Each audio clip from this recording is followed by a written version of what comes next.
And we're live. Okay, ladies and gentlemen, my name is Gerald. Welcome to the Workshopium. This is going to be the first video on the Workshopium channel. I am a independent writer and tinkerer. Or tinkerer means I do all kinds of different things. Today we're going to be talking about The End of Eternity by Issac Asimov. So we're going to be doing a little bit of a book review today. Although I'm not sure if it's going to be much of a book review, I'm more or less going to be discussing some of the concepts inside this book. So, this is Isaac Asimov's time travel book, more or less, and it features a main character whose name is Harlan. And this book is pretty short, or it's only what 200 pages or so. Oh, like most of Asimov's books, yeah, 221 pages. And the entire concept of it is that there's a section in time that has been frozen outside of time. So essentially, these people have decided to become the moderators of time and space itself and to affect minor changes. For example, they will move a single box from one shelf to another shelf, and thus, lo and behold, the entire timeline is made secure. There's an entire caste system of these people, starting from Eternals, which is funny because they don't actually live for eternity, but because all of time is stagnant, this place is called Eternity, and such, they stay within it. Now, on the other side of the coin, and you have the main character whose name is Harlan, okay? And Harlan's entire plot arc is that it starts off as a young Eternal, becomes a technician. A technician are the people who do these necessary changes. They use computing devices, even though Asimov, when he was writing this, didn't know precisely what to call a computer of this complexity, so he called them computiplexes. In order to do this, computers are the more traditional computers. If you don't know what I mean by that, I'm talking about like with railway terminals back in the day, there were people who were called computers, and this was a job position, a role. And a computer would set out the time schedules and figure out the proper routes for all the different trains. That's it, more or less what the computers do. The computers tell technicians what to do. The technicians are the ones who actually go through, do the changes in the timeline, and they initiate all of this in order to make a time of stagnation. And now, throughout the novel, I found it very interesting. It was a very light read, pretty enjoyable. Well, it does have a lot of time travel paradox logic in it, and the unlike a lot of characters that Isaac Asimov has written that I've read in the past, Harlan does not come off as a complete logical person. Anybody who's read iRobot and read the short stories containing within, and that's what I consider iRobots, it really is a series of short stories. Anybody who ever read any other Asimov knows that every single person he writes is normally extremely logical to a fault. Now, let me see. If I remember correctly, there's only really like 4 or 5 characters in this book. You got Twiswell, who is Harlan's boss, who is a computer, who personally takes him in.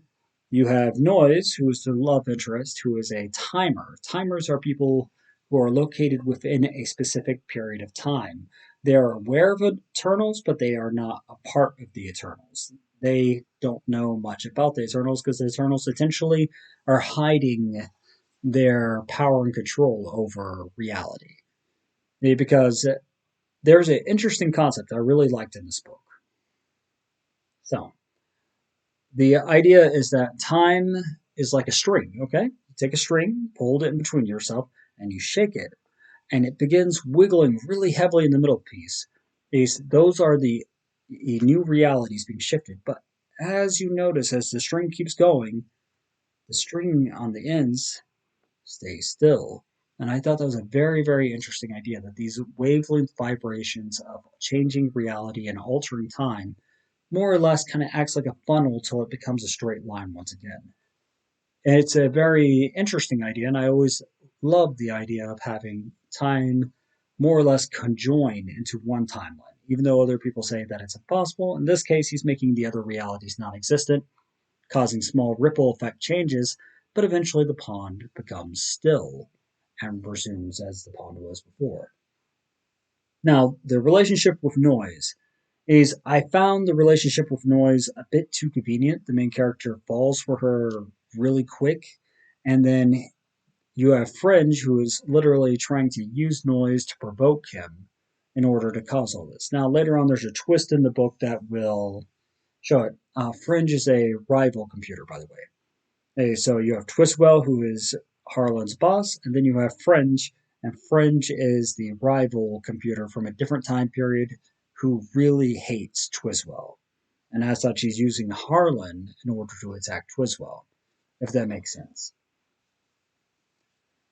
Now, this entire book talks about eternity. It talks about how eternity eventually has to end. And there's a couple of interesting motifs where the Eternals are collecting technology and collecting literature. And it seems that they amass all this knowledge about literature and all this from the different times.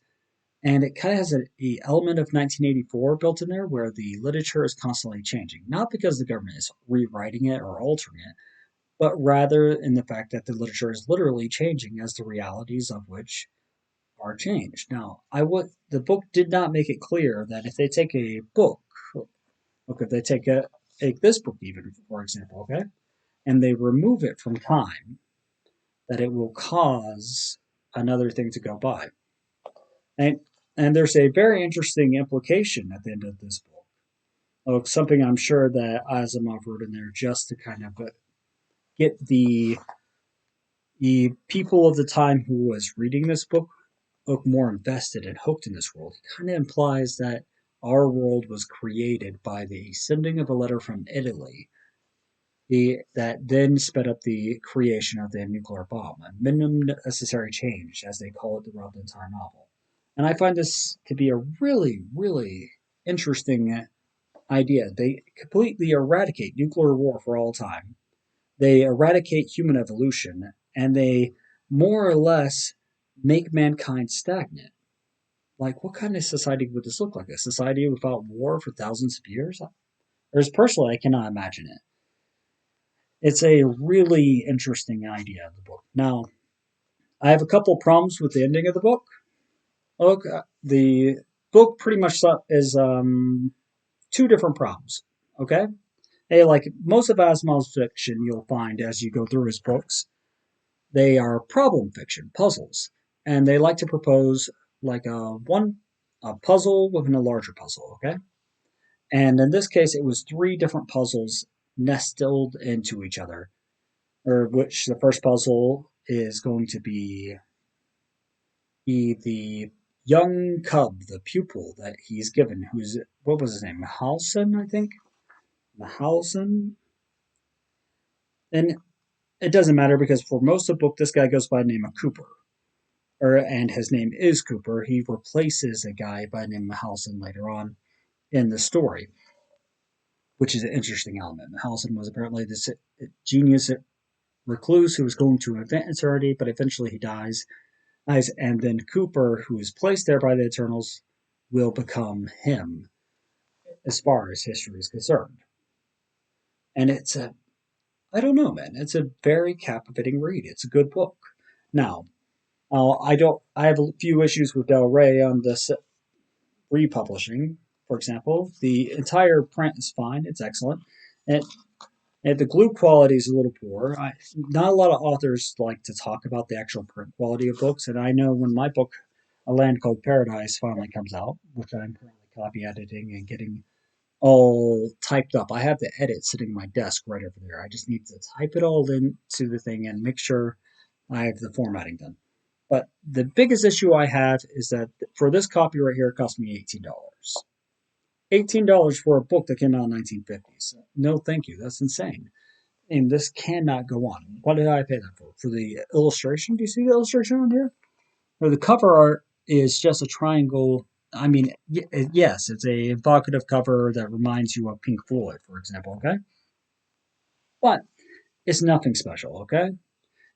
This book should be a $10 book, maybe $12 at most. $18? No. That being said, though, I would highly recommend a read of this book. It is a fantastic time travel story. It really hammers in the point. And Asimov kind of hand waves away the mechanics of time travel. I'm okay with this because there are times that we get explanations for time travel which are just laughable. Well, if any of you have ever seen Steins Gate, the idea that you can open up a black hole using a single lifter and a microwave, I mean, come on. Come on. And then later on, the most ridiculous part of Steins Gate to me was where they hack into CERN in order to use the micro black holes to send text messages. I love Steins Gate, but it is a wreck of a series. Is when you actually start explaining the science. So you don't have to explain the science for it, okay? Hey, the science is not necessary to be explained. All that is necessary when you're creating a time travel story is that the time travel works, it seems consistent, and the reader can buy it. And then this, I can kind of more or less believe it. They have these time machines called kettles. Feel like he was leaning more on the UK side of the spectrum on that, but I'm not sure because he just describes it as a metal room you go into with controls that allow you to move across time along a spindle, which is interesting. I'm not sure at all how that works. In the story, they just more or less describe it as a container you get into, you flip the switch and bam, and you moved into time. They have abilities to like freeze time in place. Like what I'm trying to say, it's a really cool book. Now the greater puzzle after you get out of the Who is Mahalson puzzle, okay, is you come to the next circle, and the next circle is the politics, which twists well. The politics of time and why are they doing the things that they're doing. And this is also not too hard to solve. Throughout the novel, they keep talking about prohibiting spaceflight, for example, that mankind will die out if they use spaceflight. There's an entire block of time called the hidden centuries that they cannot see, which then leads into the third entire bubble, which they have to crack. The way they wrote the female character in this story, it wasn't bad, and not that bad at all. It's probably better than anything I could come up with currently, to be honest. He's well, no, I think I could do better on the female character, if just a little bit, but not. I'm not gonna. I'm not certain. It's one of those things that I feel I need to brush up more as a writer. She is described as being a very sexual character, a very sensual character who uses her sexuality in order to get the things that she wants, which I find it a okay development, but who is noise outside of this? She's a lady of culture. She goes to parties. She goes to meetings. She has books that she should not have, which feeds into the third layer, the third puzzle that Asimov has. Because remember, all of Asimov's fiction is a large interlocking puzzle. Uh, Now, one of the things I was surprised about by the time you finish this book, you'll realize that it's actually a prologue for or the Galactic Empire and Foundation series. And on the back cover here, it even tells you that it is set in the universe of it, but it's actually a prequel to it, which I kind of wonder why they decided not to market it as a prequel. Maybe because it wasn't marketed that way in the past? Who can say? Eh, But long story short, or this book right here, The End of Eternity, this book was fantastic.